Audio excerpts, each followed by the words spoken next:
wasiirka boostada iyo isgaarsiinta maamulka Soomaaliyeed ee Galmudug mudane Axmed Dubad Cali ayaa ka soo degay madaarka caalamiga ah ee Cape Town International Airport ee magaalada Cape Town waxaana halkaasi si weyn ugu soo dhaweeyay jaaliyadda Soomaaliyeed ee ka soo jeeda maamulka Galmudug. aad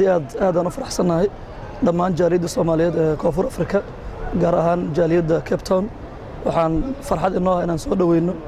wasiir kamida wasiirada dowladda goboleedka Galmudug mudane Axmed Dubad Cali oo ah wasiirka boostada iyo isgaarsiinta dowladda Galmudug jaaliyaddu aad ay macnaha u soo dhaweynaysaa dhammaan jaaliyadda Soomaaliyeed gaar ahaan jaaliyadda ka soo jeeda Galmudug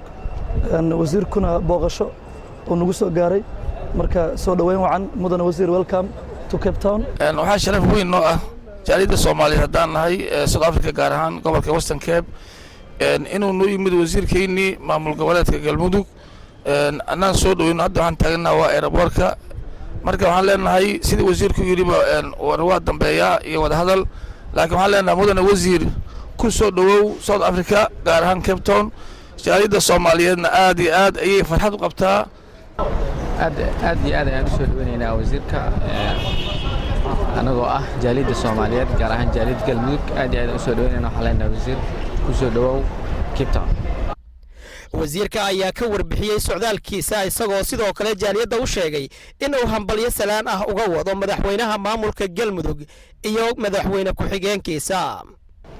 jaaliyadda Soomaaliyeed dhammaan jaaliyadda Soomaaliyeed jaaliyadda Galmudug bahda saxaafadda oo runtii ka aqaan TV qaranka iyo Universal TV dhammaan waa salaamantiin sidoo kale aad waxaan ugu mahadcelinayaa sida sharafta badan soo dhaweyseen iyo wali waqti dheer oo taagneedeen hadduu alla yiraahdana waa sheekaysan doonaa wasiir waxaad inoo sheegtaa bal socdaalkaada waxa uu salka ku hayo safar shaqo ah socdaalkaygu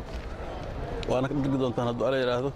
qayb badan oo kooban insha Allah inkastoo codsi badan oo jaaliyada xiggeeda u badan yahay insha Allah wada qaad doonaa laakiin marka salaam waxaan ka wadaa madaxweynaha Cabdikariin Guuleed gudoomiyaha baarlamaanka madaxweyne ku-xigeenka Maxamed Xaashi Carabey dhammaantood salaamayeen jaaliyadda waan ka soo wada ballan insha Allah waxaana ka wadaa warbixino badan oo si kooban si gargaar idin sii doona dooleyna waa lugtii ugu horeysay ee wasiir ka socdo maamul goboleedka Soomaaliyeed ee Galmudug oo soo gaara dalkani Koonfur Afrika